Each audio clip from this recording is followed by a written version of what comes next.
I was running a Scrum Agile training today here in Boston, locally, and I asked the team, like I always do, hey, what makes a great retro? And they came up with the usual suspects, which is it has to be honest and open and non-confrontational, which I tend to disagree with. I think great retros are confrontational.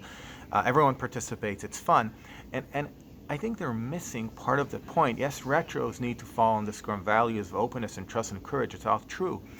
There is an element that's usually missing, and we're coming here to the end of 2019.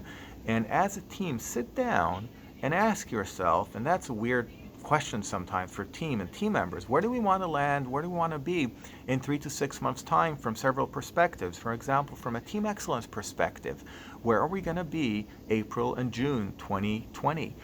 From an individual excellence, from a team growth perspective, where do we want to land? Now, the retros need to connect us over there. Otherwise, it becomes this drunken walk, very esoteric. Sometimes I improve this, sometimes I improve that, and there's no continual path to continuous improvement. So sit down with your team. Now it's the end of 2019 and ask those questions. Where do we see ourselves in 4 to 6 months' time? The bi-weekly retros need to connect you over there. Otherwise, you'll stop doing them, like many teams do, and you'll reduce them to 5-minute discussions and get some tasks, items. And that's not the goal of the continuous improvement retro. So thank you for listening again. I'll see you in a few days. And in the meantime, happy holidays and have a great end of year.